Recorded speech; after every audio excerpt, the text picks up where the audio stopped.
We're reading every Spider-Man ever, and this is the Amazing Spider-Man Annual Issue 4. The Human Torch has gone wild, terrorizing passers-by with his flame and burning through armored vans. Hearing the screams, Spider-Man swings in to help. He spins the torch up in webbing, and the torch replies with a netting of flame. Spider-Man counters that by pulling a hydrant out of the ground and drenching the Human Torch. Even without flame, the torch is angry and charges at Spidey, but the clash is stopped by the director calling the torch off. The director? That's right, once again Spider-Man has interrupted a movie shoot. The Human Torch wasn't really going wild, he was acting, and now Spider-Man has ruined it. The humiliating act is caught on camera and featured in the Daily Bugle, and it gives a mysterious man a dangerous idea.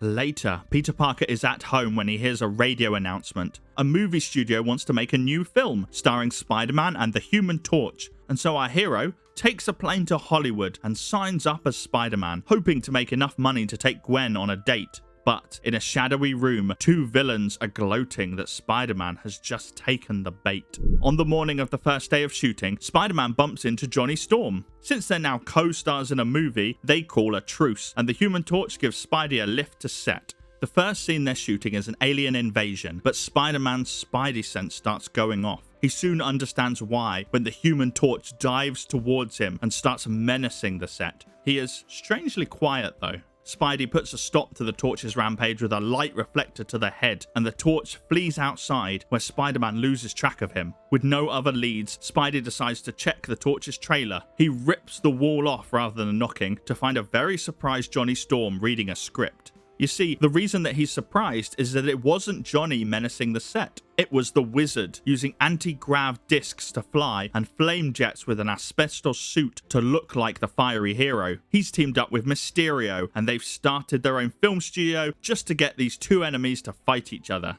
And the plan is working. They are fighting each other. Spider-Man doesn't ask any questions of Johnny. He just starts punching, and Johnny responds in kind. They trade blows and fireballs and asbestos blankets before they both notice a camera in the ceiling. Before they start putting the pieces together, Mysterio activates a gas that douses Johnny and starts to put his flame out. But Spider-Man is able to jam up the nozzles with his web, allowing the torch just enough flame to burn the rest of the gas away. Together, they blast into a control room and confront the villains, Mysterio and the Wizard, only to find out that they're holograms, and that the real villains are escaping into the skies on a weird jet device. Our heroes give chase, with Spidey webbed to the torch's feet. They fly over some trees and come face to face with a giant ape. The ape knocks the Human Torch out of the air, and we learn that he's being controlled by the Wizard. Spidey figures it out too, that he's facing a robot, and leaps onto the ape's back and smashes the mechanism inside. But not before the ape has grabbed Johnny. With the robot shut down, Johnny is trapped in the ape's vice-like grip, unable to breathe. Spider-Man is his only hope, so Spider-Man pulls with all of his strength, finger by finger, until he is able to free his ally. Johnny can breathe once more. Spidey then goes back to investigate the robot ape and finds some magnetically activated fluid that he saves for later.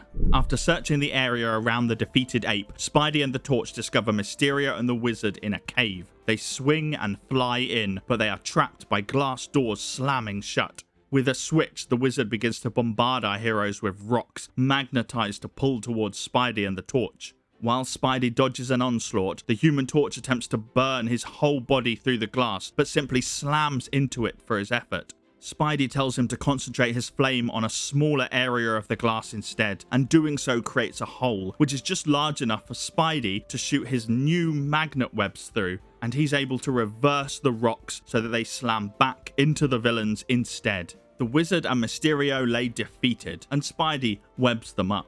Minutes later, the press are on the scene, asking Spider-Man if he'll ever team up with the Human Torch again. But Spidey says the last thing he ever needs is a partner. What he needed was the money that the movie was going to pay him, to help pay for a plane fare home. But it looks like he's out of luck. That is, until the Torch mentions the reward for catching the villains, who are wanted in half the states in the US. And so our hero gets a flight home, and he rests. Thanks for watching. There's a new issue dropping every Thursday, but while we wait for that one, here's a fun fact about this one. The annual also contains a look inside the coffee bean with all of the supporting cast, a few pages that explain Spidey's webbing and his ability to stick to walls, a spread of some major villains, and a guide to Petey's pad, including where he stores his costume.